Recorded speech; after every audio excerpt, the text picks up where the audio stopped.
seguimos con el último panel de esta primera parte del evento, porque el evento continúa después de este panel.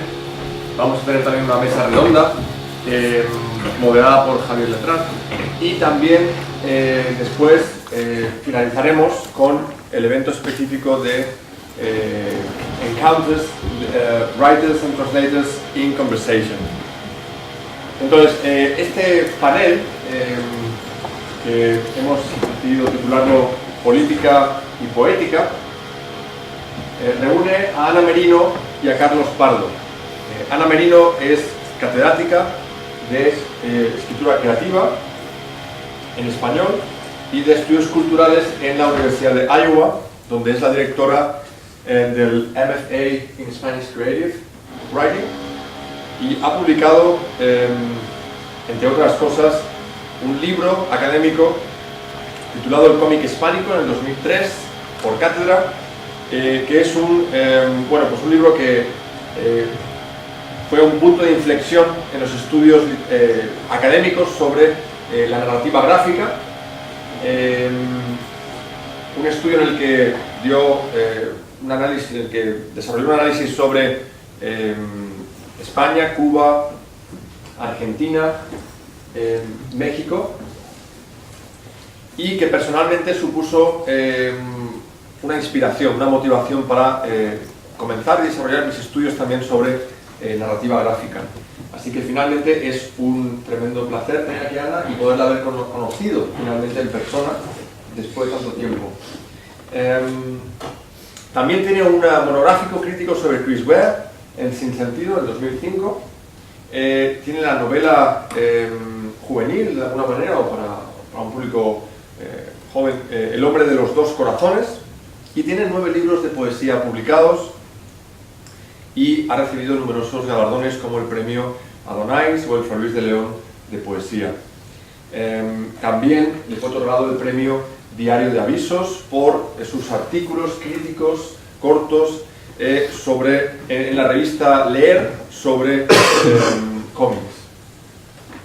Entre el 2004 y el 2014, Ana Merino fue miembro del el Board of Directors for the Center of Cartoon Studies,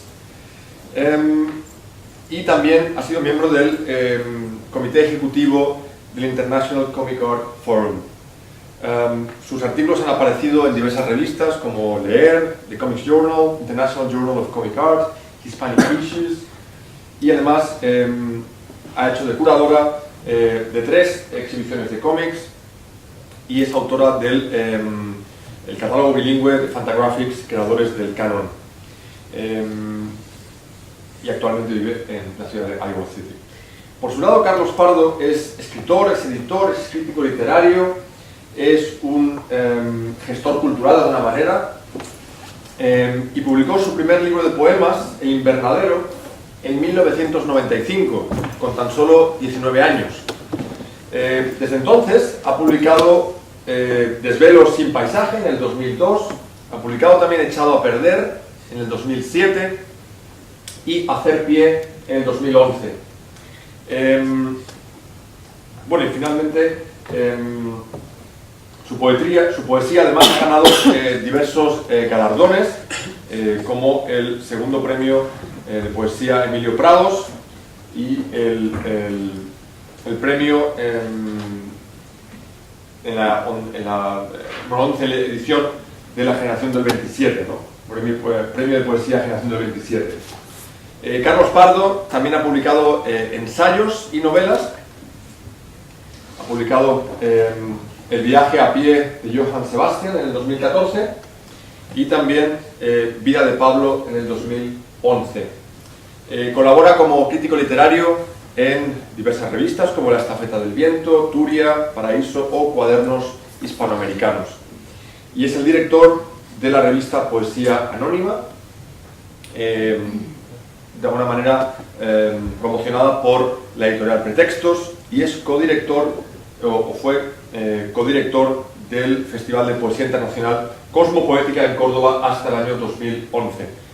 Así que, como vemos, otro bien interesante panel con 2 personas de larga trayectoria, y muchas gracias. Así que vamos a empezar. Muchísimas gracias, Jorge. Estoy encantada de estar aquí, de tu amable invitación y que me incluyas en este proyecto.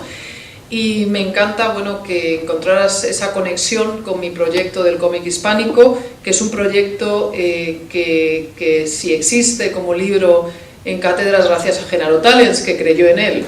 Entonces, bueno, se cierra el círculo, estamos aquí todos los personajes, ¿no?, que hemos estado apoyando el cómic desde hace muchos años y que hemos visto en el cómic una expresividad cultural que define y reflexiona sobre el siglo XX, y era muy importante, bueno, que nos lanzáramos a defenderlo y a recuperarlo, ¿no?, esa parte tan importante de nuestra cultura.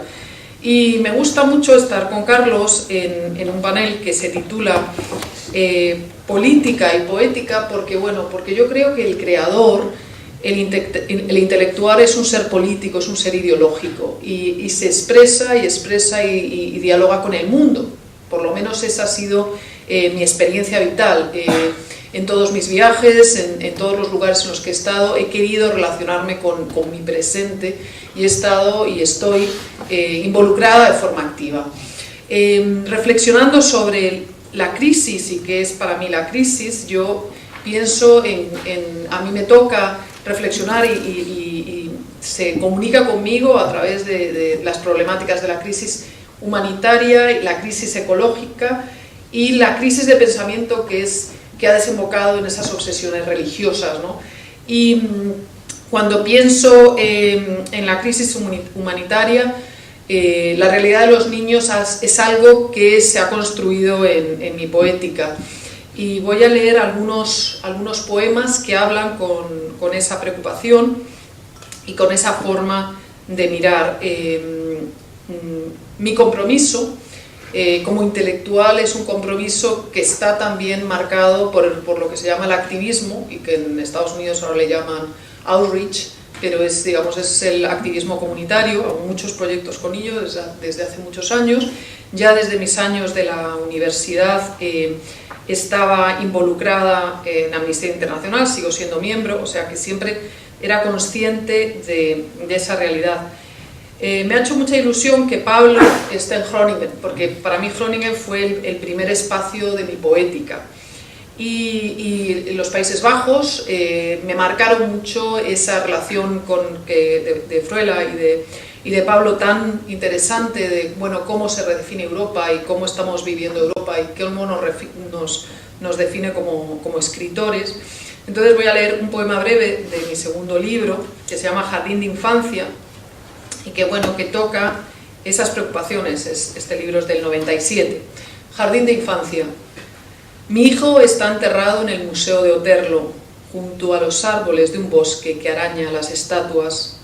Como todos los niños que se mueren, tiene la boca seca de llamar a su madre y los pies doloridos de andar entre la guerra y la piel desvestida por el hambre. Entonces, esa preocupación por los niños estaba también en este segundo libro, y ese segundo libro recogía un poco mi experiencia de reflexión vital sobre Europa y el haber vivido en Groningen, pero también desde la formación que tenía de historiadora, de reflexionar sobre las realidades. En mi primer libro trabajaba mucho el tema del Holocausto, salía un poema sobre Westerbork y aquí seguía retomando esas ideas, pero fui a Estados Unidos, fui a formarme a Estados Unidos un poco por ese exilio intelectual del que ha hablado también Genaro, ¿no? El buscar otras formas de comunicarse como intelectuales con nuestra realidad, teniendo que bucear otras instituciones, teniendo que estar en otros centros intelectuales. En el caso de Genaro era Minnesota. Yo me fui a la aventura americana un poco con la nostalgia holandesa. Para mí, en Groningen, la neerlandesa, Groningen fue el primer espacio de pensamiento intelectual, y de allí me fui a Estados Unidos. Este es un poema de mis primeros años en Estados Unidos. Las cosas verdaderas. En cada tarde de dibujos animados preparan sus hechizos las cosas verdaderas y nos secuestran los ojos anunciando ser juguetes. A mí me gustaba el invierno porque se llenaban de luces los escaparates y creía en los reyes fabricando regalos en la parte de atrás del universo. Pero las cosas verdaderas no siempre se imaginan con esa claridad de la niñez. Cuando crecemos descubrimos los secretos en líneas de los televisores que emiten un sombrío dolor en las imágenes de un mundo abandonado de cosas verdaderas. Y un poco conectaría con esa idea de esta mañana de Genaro sobre qué es la verdad y cómo expresamos la verdad. Y ya allí me sorprendió mucho de América, eran los niños perdidos. Esa América a la que llegué era la América de los niños perdidos que aparecían en los paquetes de leche y que salían sus rostros, ¿no? Y quiero conectar ahora con los niños perdidos que hay ahora por Europa, ¿no? Que esos niños de la crisis humanitaria que estamos perdiendo por todas partes de Europa. Niños perdidos. Tengo miedo.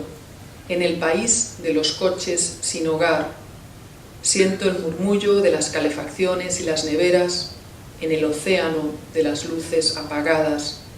Tengo mucho miedo porque nadie escuchará, nadie sabrá nada de lo que suceda. No importa quién sea la víctima, todos los rostros podrán estar impresos en bolsas de papel o en paquetes de leche. Tal vez sea yo la próxima que te mire cuando recojas el correo y encuentres una postal preguntándote si me has visto. Era una cosa que me llama mucho la atención y me llamó mucho la atención esos años de recién llegada a los Estados Unidos en los que se perdía la identidad y bueno, se perdían y se pierden tantos niños que también se pierden en esta Europa que de pronto ha perdido un poco la capacidad de enfrentarse a los problemas. Y en el libro tan bonito, en este libro tan maravilloso que se ha hecho para la ocasión, se recoge un poema que también habla, es un poema del 2006, Piedra, papel y tijera, habla porque la crisis humanitaria de la que estamos hablando ahora, de las fronteras, de lo que está pasando con Europa, ha sido una crisis que ha estado siempre. O sea, la desesperación de las personas queriendo llegar a Europa, luchando por llegar a Europa, lleva más de una década, yo creo que lleva realmente como una realidad sangrante y dolorosa, 15 años en España fácilmente. Y ahora, bueno, en el momento que ha tenido estas repercusiones políticas y esta inacción política, porque lo que ha generado es un reconocimiento de la inacción y de la incapacidad europea de enfrentarse a las realidades humanitarias, escribí este poema y lo escribo desde esa forma que tengo de mirar el mundo, que es una forma muy inocente. Tengo un temperamento muy inocente y hablo siempre desde el lugar de una nostalgia de ser niño. Creo que también esa anécdota que contaba Genaro de su nieto y del nieto mirando al árbol y sintiendo frío y empatía por el árbol, pues es lo que yo creo que añoramos todos, ¿no? Conservar esa ilusión y esa capacidad de ser felices, de creer que existe la felicidad, que eso por lo menos... los niños felices sí tenemos esa posibilidad. A mí lo que me preocupa son los niños infelices que no tienen esa posibilidad. Piedra, papel, tijera. Piedra fría, rincón silencioso junto al regazo de los muertos. Papel, para escribir unas breves líneas, la despedida apresurada del viajero. Tijera, para cortarle la lengua al mar cuando suspira. Tijera, para cortar los sueños de los ahogados. Papel, para escribir sus nombres. Estrecho de piedra, barquito de papel, arrecifes de tijera. Un poema triste para los que se quedaron sin aire en las orillas. Lágrimas de piedra, pateras de papel y la boca del mar con dientes de tijera. Entonces, y esa realidad que está todos los días con nosotros, me ha llevado recientemente, en el libro en el que estoy trabajando ahora, a escribir otro poema hablando de esa realidad, que se titula, lo voy a leer, Escena con niños. Estalló la rabia, ese sentimiento primitivo de espuma pegajosa y amarga. La ira soberana entraba por la nariz, como un aire salado que saturaba los pulmones de los náufragos. Estalló la rabia ciega tratando de abrirse paso en la oscuridad del mundo. Su desesperación era el epígrafe de los desplazados que abarrotaban las lanchas llevando en sus brazos a sus hijos asustados, rígidos por los gritos y el frío del mar. Esencia de vida arrebatada, instante compartido con un gesto en todas las pantallas de un siglo que presume de tener el poder de verlo todo al mismo tiempo. Infinitas pantallas de plasma, superficies táctiles, espejos de luz para asomarnos al abismo de los desesperados y ser espectadores, mirones en un anfiteatro sin gradas, donde los gladiadores son ahora los niños esclavos de las guerras que salen a luchar contra las olas, ilusión transparente que reparte sonrisas con las manos, el poder de un tiempo cibernético donde los pulgares alzados no entienden de clemencia ni saben descifrar el espanto de los que escapan del infierno y se vuelven mortales ahogados en la playa. La muerte ya no era el esqueleto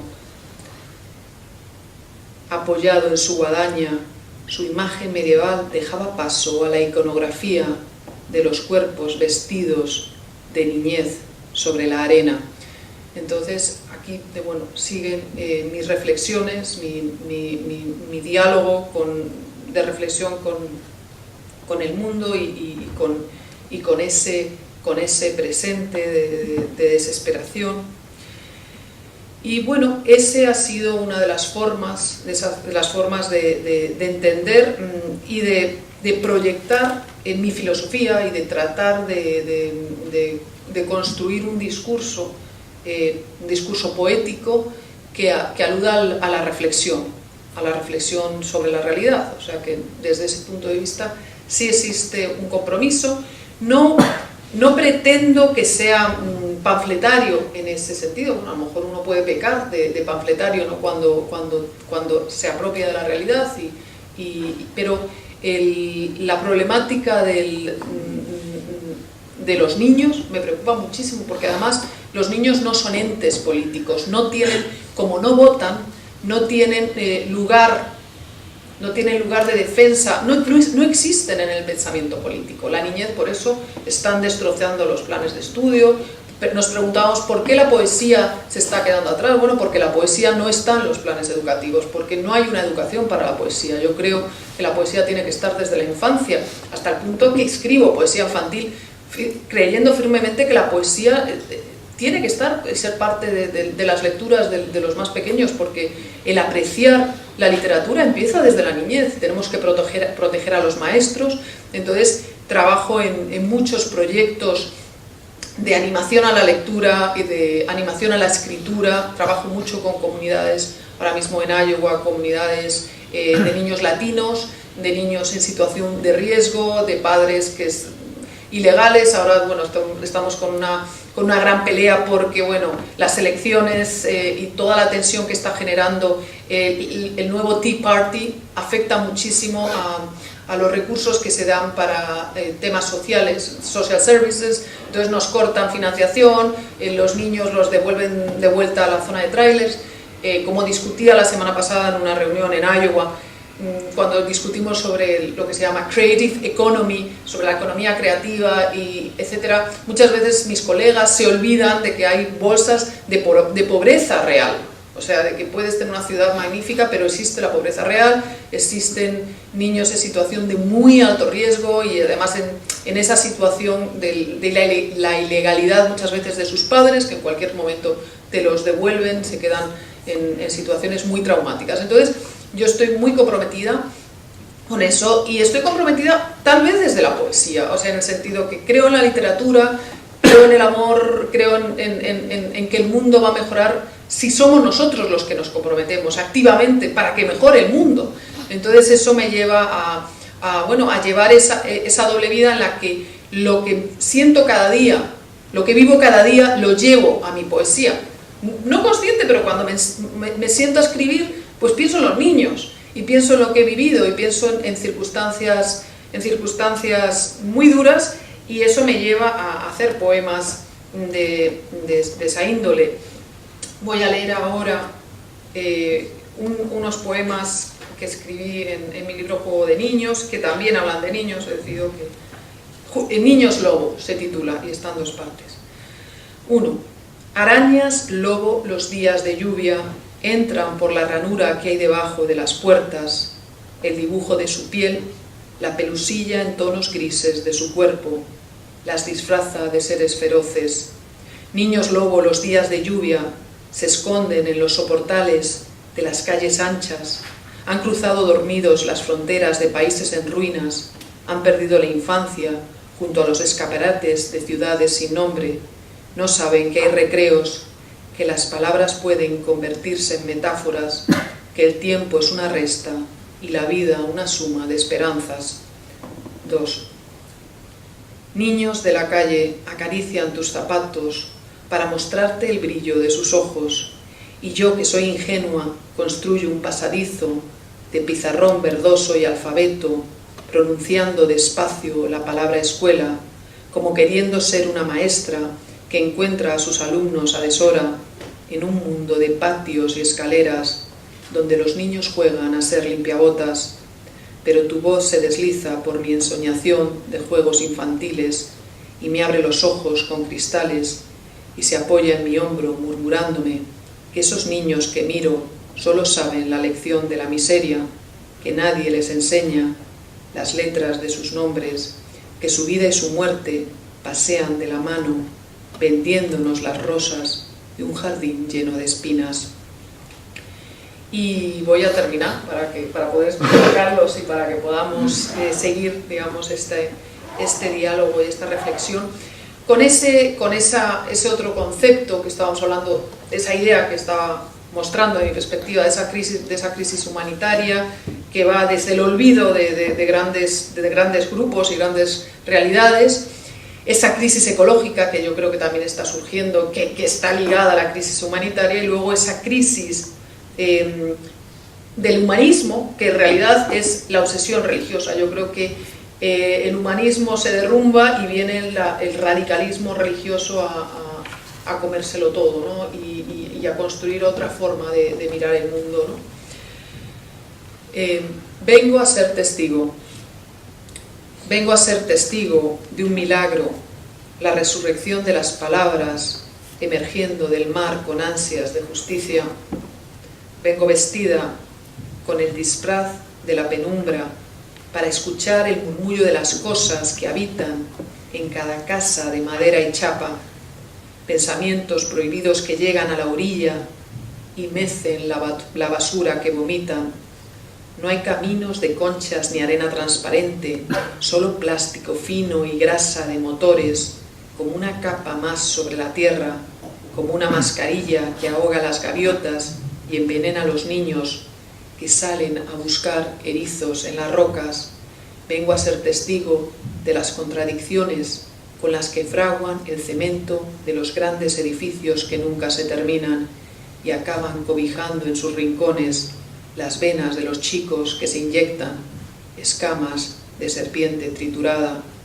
Vengo a desesperarme porque no encuentro a Dios en la miseria. Gracias.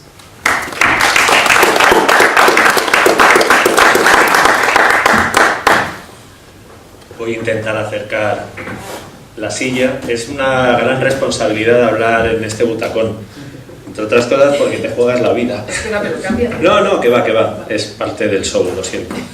No, la verdad es que os agradezco que me hayáis invitado y me siento muy feliz, orgulloso de mí mismo y a la vez un poco fraude, porque o igual me siento un poco asturiano, voy a decirlo así, porque mi padre era asturiano y bueno, yo también tengo una visión bastante pesimista de las posibilidades de la poesía. Luego, claro, en un sitio tan acogedor, bajo la atenta mirada de aquel señor que lleva unas patillas victorianas, uno de los mayores logros de la estética fue la patilla victoriana, y uno de los peores momentos de la historia de la humanidad fue el paso de la patilla victoriana a la patilla eduardiana, que es más corta o más fina, más rockabilly. Entonces, bueno, pues me gusta que haya como esta política de las resistencias, de aquello que se niega a morir, de alguna manera, resistencias, como estamos en una universidad o algo que lo parece. Cito un término de Avi Warburg que me interesa mucho, porque creo que de alguna manera la política se juega en estas diferentes temporalidades, ¿no? Y estas temporalidades afectan sobre todo al entrecruzamiento de modelos y formas de vida. Eso que se llama posmodernidad, como bien ha dicho Genaro esta mañana, ha estado muy bien muchas de las cosas que ha dicho, pero yo me he quedado con tres ideas. Hay que redefinir algunos de los conceptos con los que los esencialistas idealistas, ¿no?, los que defienden un criterio de la poesía como un ente cerrado, una especie de simulacro de lo real o una expresión del yo, signifique eso lo que signifique, pues son conceptos con los que nos suelen atacar. Uno es posmodernidad, ¿no? Parece que la posmodernidad, yo creo que ha habido una confusión, hay una confusión entre posmodernidad y posmodernismo, no sé, igual que puedo ver estas diferencias de categorías, podríamos buscar otras, pero vamos, yo creo que el impulso crítico de siempre buscar separaciones, de disgregar, esa lógica de lo peor, esa llamada del desorden, es interesante para conceptos como el de posmodernidad. La posmodernidad es el fracaso de la modernidad, decía Bruno Latour, y en ese sentido es una época histórica que no tenemos ni que aprobar ni que rechazar, sino que es el tiempo o la temporalidad que nos ha tocado vivir. Y otra cosa sería el posmodernismo como ideología, e incluso como ideología estética, que ha convertido algunos de los eslogans de la contracultura, la independencia, la transterritorialidad, las drogas, etcétera, etcétera, en las estrategias o de alguna manera la ideología dominante del neoliberalismo. O sea, el desarraigo de la contracultura, el desarraigo de los valores que nacen con la modernidad más simbolista y decadente de alguna manera, o sea, todo lo que era molón y vacilón cuando aquel señor vivía, y sobre todo cuando vivían los Rolling Stones y demás, de alguna manera han ido allanando el camino a una ideología que ahora es la que nos domina. ¿Qué quiero decir con esto? Quiero repetir, por un lado, que cada vez me interesa menos la poesía como género cerrado, o que me interesa o que me comporto como si me interesara, o incluso como si hubiera dejado de ser poeta. En ese sentido creo que Freud hablaba de la ironía. Yo creo que la ironía no hay ni que aprobarla ni que rechazarla, es simplemente nuestra incapacidad para creer en valores universales y a pesar de ello, pues comportarse como si fuera importante el amor, como si el amor existiera, como si la poesía existiera, como si la utopía existiera, etcétera, etcétera. ¿Qué otra cosa quiero decir con esta especie de visión contra-posmoderna y contracultural? Pues que quizá lo que me interesa de la poesía y lo que creo que podría ser uno de los lugares del futuro, de lo poético, entendiendo por ello, pues no sé muy bien el qué, porque no sé muy bien qué es la poesía, no comprendo muy bien por qué un determinado camino llamado lírica ha terminado imponiéndose o sea, si realmente siguen existiendo esas categorías como la épica, la lírica, etcétera, etcétera. No comprendo por qué en la poesía no hay o cuesta encontrar una poesía dialógica, ¿no? Una poesía en la que el narrador, en la que haya diferentes voces. Los hay, ¿no? Hay textos, por supuesto. Pues está Jules Lafort, está Ezra Pound, hay toda una corriente de la modernidad que podría ser poesía dialógica, poesía irónica también. Pero no comprendo por qué la poesía cada vez más se ha convertido en un reducto que lleva a una especie de visión naif del confesionalismo. Y esto me lleva a otra cosa, que es también, ya que las batallas de la política actual, desde mi punto de vista, en lo que afecta a la literatura, se juegan en la construcción de la intimidad y la construcción de la identidad, ¿Por qué ese impulso de duda, de puesta en duda, de crítica de la propia construcción de la identidad, de la expresión, que es algo que viene de la poesía, por qué no se puede desarrollar también en otros géneros? Ahora se ha puesto de moda hablar de la autoficción, de la autobiografía y demás.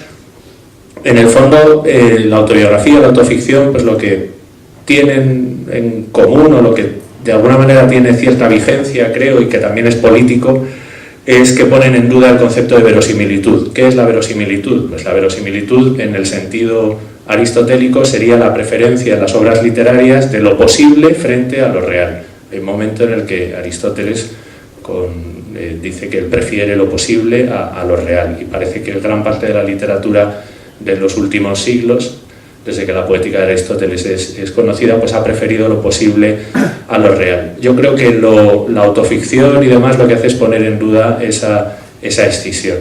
Poner en duda significa no decantarse ni porque la propia verdad sea una construcción de ficciones, ni porque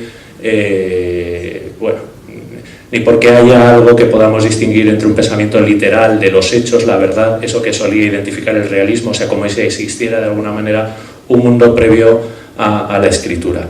Y a la vez me interesa, como digo ya para ir enrollándome un poco, para ir terminando con mi rollete, me interesa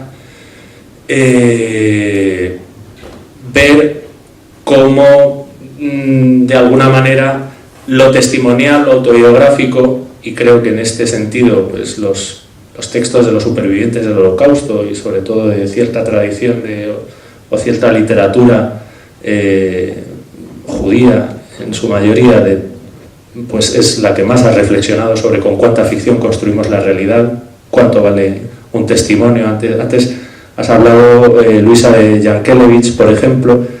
Jan Amery, en su libro Más allá de la culpa y la expiación, pues bueno, digamos que hay como el carácter ficcional de la propia identidad, el carácter de ficción que uno tiene que llevar a cabo cuando decide contar una historia, pues es algo que también me parece que de alguna manera es una de las bazas que podría tener la poesía y que la puede tener a lo mejor escribiendo en otro género. Me interesan los novelistas que escriben poemas, me interesan los poetas que escriben novelas o ensayos, los poemas como los de Luis, que casi parecen un ensayo, una reflexión. Creo que, bueno, en este juego parece que hay un campo para la experimentación e incluso un campo para la utopía. Y aquí ya me dejo de enrollar y voy a leer este poema, porque creo que el poema, de alguna manera, dice todas estas cosas, y sobre todo es un poema que trata sobre 3 temporalidades distintas. Lo voy a decir así muy pedantemente, porque luego el poema, cuando lo escuchéis, qué banal, si está contando chistes. Pero entonces voy a elevar mucho el nivel para que veáis. Hay 3 temporalidades. Está la temporalidad de la revolución, del tiempo por venir, pauliano, ¿no? De alguna manera es como el tiempo de la revolución. El tiempo ecuménico, el que borra el pasado y empieza, que es el tiempo de la revolución judeocristiana. Por otro lado está el tiempo de mi pobre mamá, envejeciendo y viviendo también su tiempo histórico como enferma. Y por otro lado está el tiempo del narrador del poema, que no consigue aparcamiento y tampoco oportunidad para manifestarse de alguna manera o para llevar una vida normal. Y vive esa lógica de lo peor de la que hablaba Genaro, ese desorden, ese caos, no lo vive como un gran avance estético, sino como una condena cotidiana. Y bueno, el poema se llama Mis problemas con el judaísmo. Había que ponerle un título y bueno, se le puso este. Mi apellido significaba paraíso, pardés, huerto o vergel, pero también los 4 niveles de escritura: Peshat, el literal; Remés, el alusivo; Derash, el homilético; y Sod, secreto o místico. Pardés, un paraíso del color de la espiga bajo nubes uniformes, con una carretera azul anguila o un camino de tierra. La mañana del día de la revolución veníamos de casa de mi madre. Mamá estaba en el suelo y misteriosamente había dejado 50 euros en la mesa para que hiciéramos la compra en un 24 horas. Nos llamó desde el suelo: me he caído. O sea, que se había caído, se había levantado para sacar dinero del cajón donde lo esconde y había vuelto al suelo, boca abajo, con el teléfono en el suelo y el billete en la mesa. Nos fuimos cuando estuvo más tranquila y entonces nos pilló el atasco. Había fútbol, además de revolución, y después de infructuosas vueltas aparcamos en el ayuntamiento en zona azul. La mañana siguiente ya estaban instalados cuando fui a trabajar y eran más por la noche, de vuelta del trabajo. Yo conocía a 2 o 3, pero no saludé porque eran los filósofos del metarrelato. Cómo se organiza una asamblea, cómo se construye el relato de una asamblea, qué le falla al relato de una asamblea, un gordito les daba la razón, etc. Y de noche volvimos, se escuchaba el eco de la historia a escasos metros de casa, y no dejaron hablar a nuestra amiga argentina porque politizaba la protesta y era una revolución apolítica.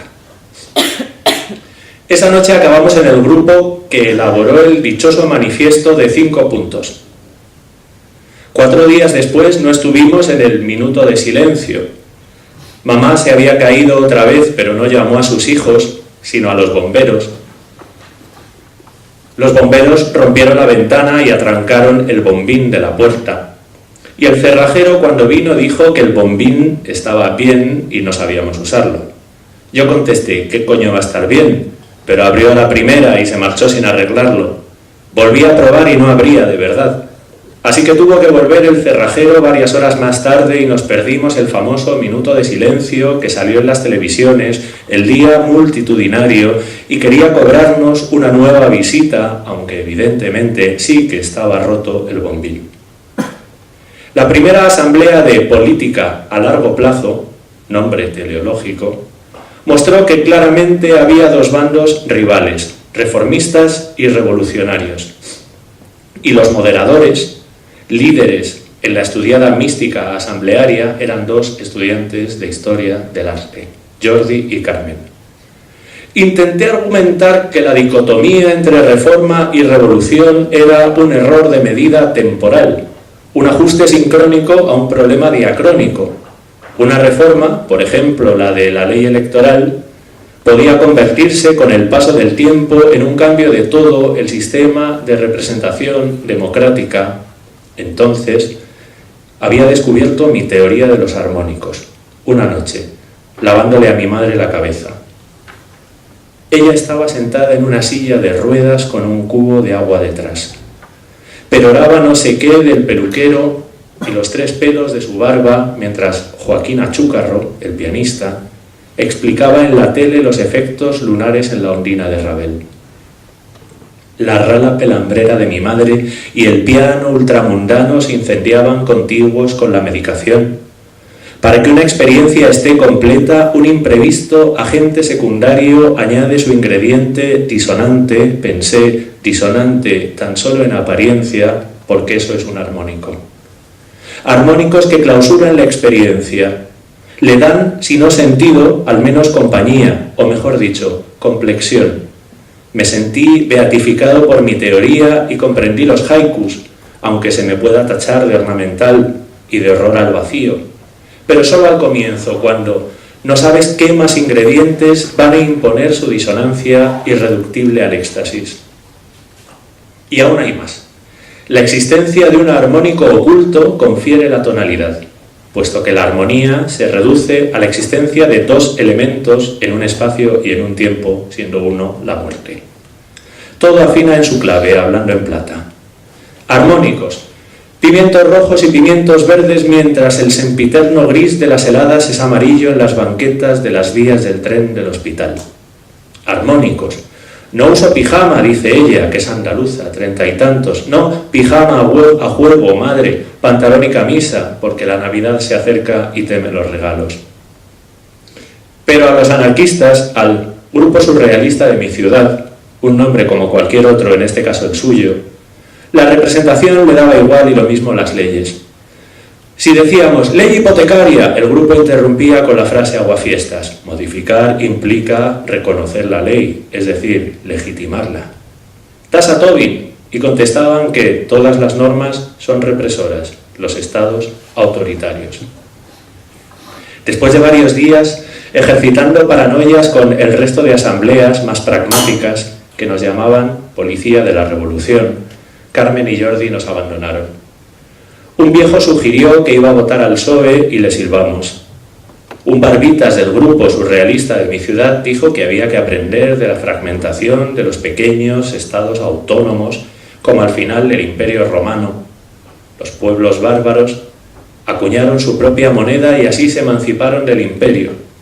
Yo contesté, cuando tocó mi turno, uno tenía que ser respetuoso con el turno, con el tono de voz.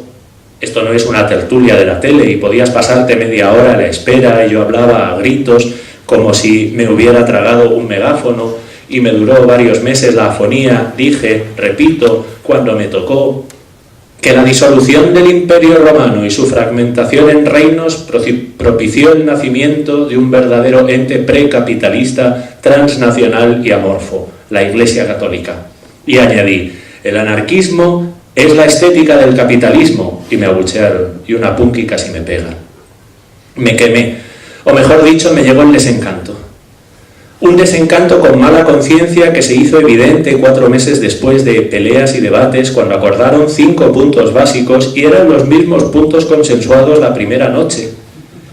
4 meses perdidos de mi vida en una misma noche, chapoteando en la saliva del fondo del megáfono, y comenzó mi decadencia. Me pidieron que escribiera un libro sobre la revolución, pero ya no servía, era definitivamente partidario de la autoridad, de una constitución y de un Estado. Y me costó explicarme que el Estado no es una cosa dada, sino que hay que inventarlo a cada instante.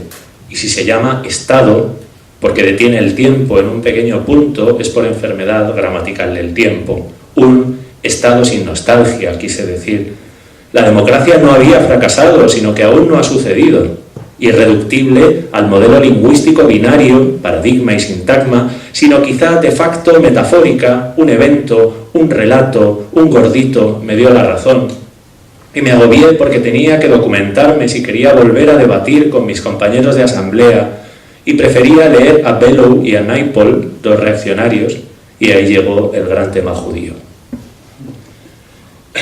Para mí el judaísmo resolvió la antinomia entre revolución y origen. Empecé a leer textos del siglo XVII. El gran Mesías, Sabbatai Sevi, anunciaba el advenimiento de un nuevo tiempo, la restauración, el tikkun. Y su promesa estaba más allá del bien y el mal, porque el Mesías viene de un mundo previo a la caída. Y el mundo que lo acoge está convulso como una parturienta, un dolor bueno. Resumiendo, el camino hacia la redención pasa por el pecado o bien no lo distingue de lo correcto. Porque si el mundo es pecado, y vaya si lo es, solo pecando saltarán los espíritus Shejinah liberados de sus vasijas, que Lipot abolirán el esto y el aquello y serán reintegrados en la totalidad. Pero expliquémoslo de otra manera. Como en la teoría de los armónicos, Sabbatai era la nota discordante. Comía grasa de cerdo y blasfemaba, y un buen día de 1666, porque estaba fijado por su gran hermeneuta y amigo Natán de Gaza, Sabbatai, el Mesías, el último y el definitivo, llegaría a Turquía, a la tierra del gran sultán, y lo convertiría al judaísmo. Ahí comenzaría su reinado. Sabbatai comía cerdo y en sus arrebatos, cercados de períodos pietistas, injuriaba y decían que intimaba con putas, como Oseas, el profeta. Tenía seguidores en toda Europa, apátridas de Ámsterdam a Podolia, de Salónica a Turingia y detractores, aunque fascinados con su buena cabeza durante los ataques melancólicos y su erudición cabalística. Y cuando Sabbatai entró en Turquía un buen día de 1666, el gran sultán lo hizo prisionero, dicen que para protegerlo de sus correligionarios. Ya podía empezar la conversión. El sultán embobado, Sabbatai deprimido, y el desenlace ciertamente resultó disonante. Una huida desesperada hacia una nueva tonalidad. Cacofónico. Fue Sabbatai Sevi quien se convirtió al Islam. No me he reído nunca tanto como leyendo la conversión de Sabbatai Sevi y de sus seguidores. Ahora le tocaba al sabio Natán de Gaza interpretar de un modo favorable la gran traición, y vaya si lo hizo.